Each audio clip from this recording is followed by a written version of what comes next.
السلام علیکم ورحمۃ اللہ وبرکاتہ۔ آج کا ہمارا موضوع ہے بچوں کا سوتے ہوئے میں ڈرنا۔ اکثر ہمارے بچے جب سو رہے ہوتے ہیں تو اکثر تربک جاتے ہیں، ڈر جاتے ہیں، چیخیں مارنے لگ جاتے ہیں۔ یہ کس وجہ سے ہوتا ہے؟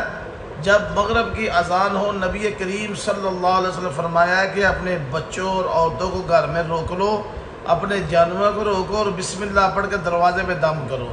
ہمارے سارے کام مغرب کے بعد شروع ہوتے ہیں۔ شاپنگ ہو، دوائی ہو، سیر ہو، جو بھی ہو، مغرب کے بعد شروع ہوتا ہے۔ حضرت خالد بن ولید رضی اللہ تعالی عنہ ان کے اوپر خوف طاری ہو گیا، تو انہوں نے نبی کریم صلی اللہ علیہ وسلم فرمایا کہ مجھے سمجھ نہیں آ رہی، مجھے خوف کس چیز کا ہے پتہ نہیں چل رہا۔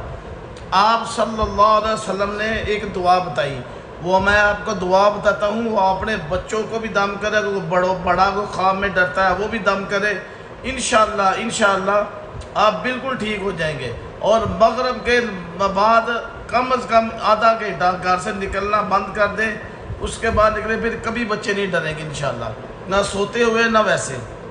دعا کا نوٹ فرما لیے، اعوذ بکلمۃ اللہ التامۃ من غضبہ و عقابہ و شر عبادہ و من ہمزات الشیاطین و اعوذ بک ان یحضرون۔ یہ 3 مرتبہ یا 7 مرتبہ پڑھ کے بچوں کو دم کرو، بڑے دم کرے، انشاءاللہ جو سوتے ہوئے میں ڈرتے ہیں، چیخیں مارتے اٹھتے ہیں، جیسے بھی ہیں وہ کبھی نہیں بھی ڈریں گے انشاءاللہ۔ جزاک اللہ، السلام علیکم ورحمۃ اللہ۔